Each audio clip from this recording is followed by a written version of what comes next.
I gotta say this. Is Garfunkel sore, or what is it? Is he sore at me? Yeah, you're seldom as a seen. matter of fact, he's spending his time these days on a farm in Scotland. Oh, was this enforced, or does he own a farm? No, he doesn't own the farm. He leased the farm. He went, after we finished our last album, he got on a freighter and sailed around, and I heard from him in Tangiers, and then he went to London, and now he's in Scotland. Yeah. But you're still in touch. I mean, there's no problem, I assume. Well, no problem. I'll see him in a couple of weeks. We're gonna do a concert in London. Yeah. So he's becoming a film actor now. He was in Catch-22. Yeah, I mean, but he seems to be going on with it. And well, he'll appear with Jack Nicholson. Yeah. In a Jules Pfeiffer play, Carnal Knowledge. Right. Sometime in May, sometime. Yeah. Does this bother you that he's becoming an actor and you're merely one of the world's most successful composers and songwriters? No, I think in many ways it's very good that he does that. Yeah.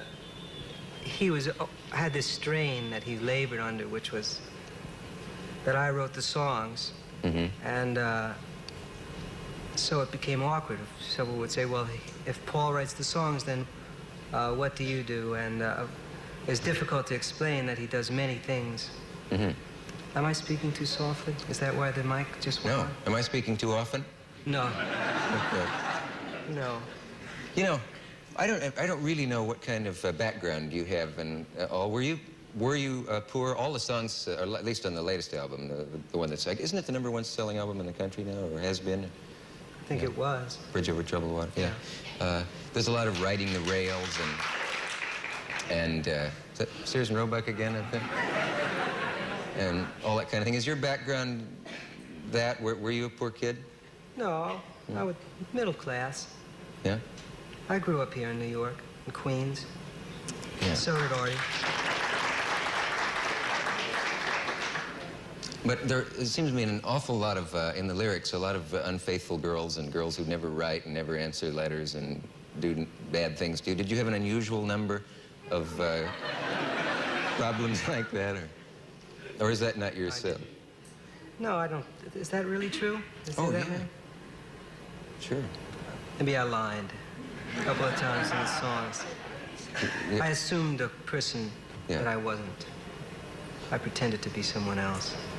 I wonder if it's hard when somebody like yourself makes so much success, you know, and makes all that money and that kind of thing.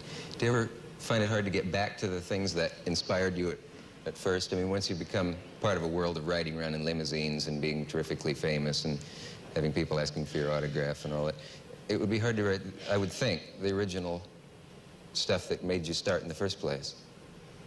Well, your world changes, and what you write about changes, I suppose. It's not very interesting to write a song about a limousine. No. I'd avoid that, those type songs. Maybe it would be. You think it would be easy? Yeah, I mean, maybe you could write about, not everybody who rides around limousines is happy, and you could write it. I talked to the driver of your limousine coming here. Really? The yellow one with the off-duty sign on top? Yeah. He said you were a hell of a nice guy. Brilliant, he said. Really?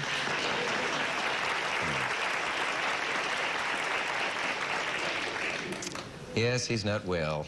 Do you think of yourself as anybody's leader, or every time anyone has a big success in the music business, they get a great following of people who really worship them, no doubt about it.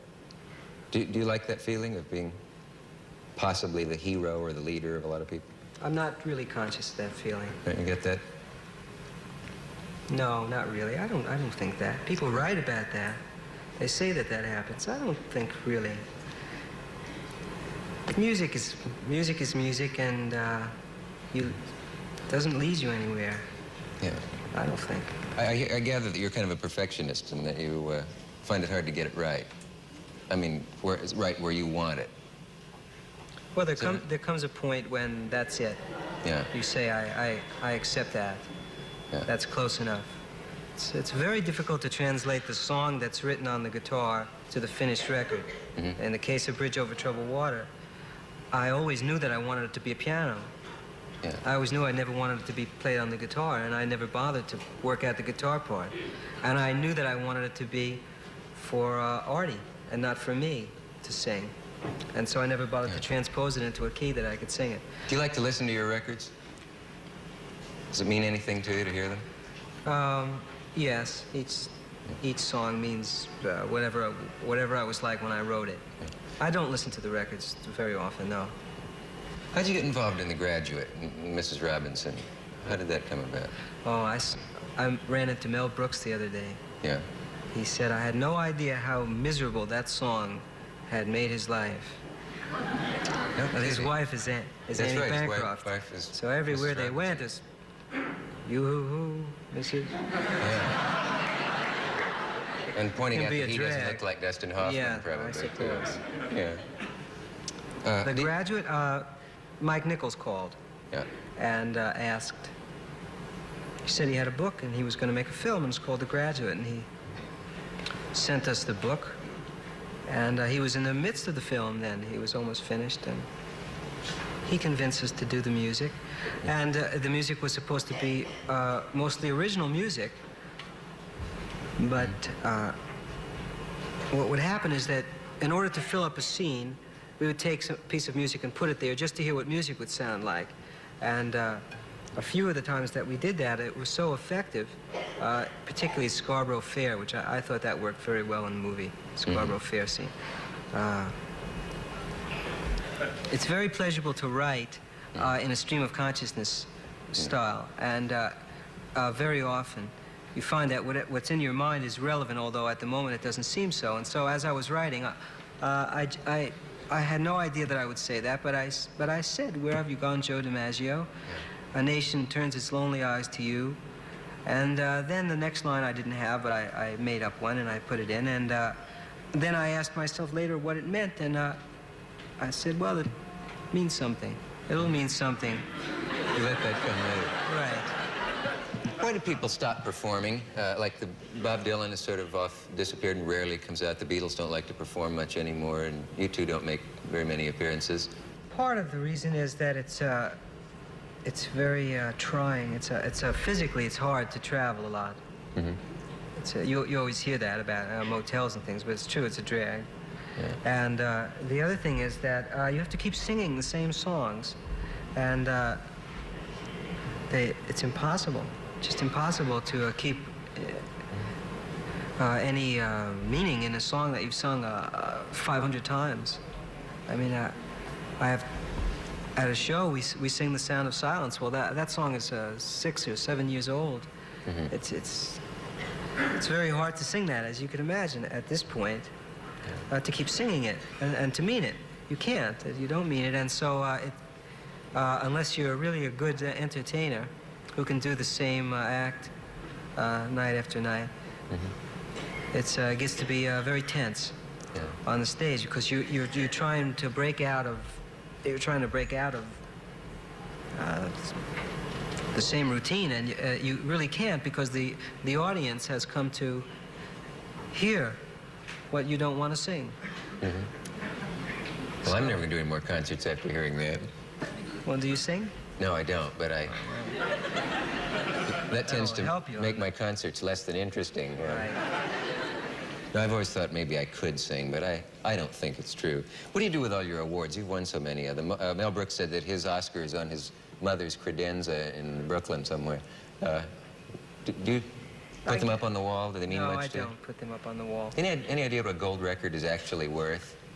Oh, Peter Yarrow of Peter, Paul and Mary had got a gold record once, and we wanted to find out what the gold record was, and so that we broke open the case, and it was a Tony Bennett record. You mean covered with gold? They just glazed gilded a Tony Bennett record? I guess. Is it gold? If it's gold, then it was Tony. So I have no idea what they're worth.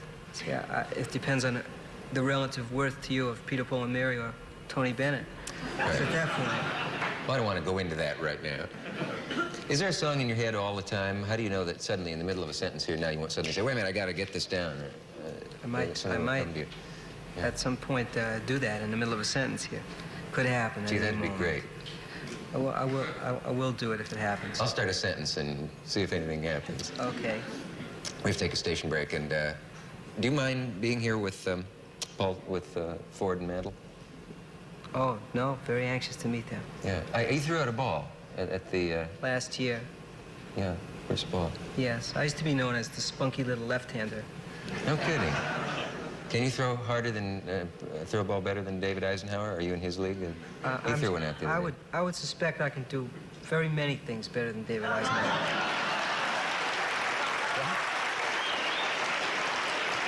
All right.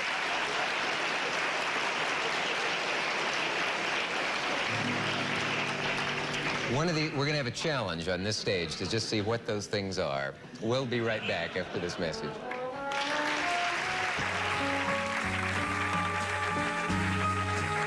The Dick Cavett Show with Paul Simon, Mickey Mantle, Whitey Ford, Marcel Marceau, and author Ellen Peck will continue following station identification.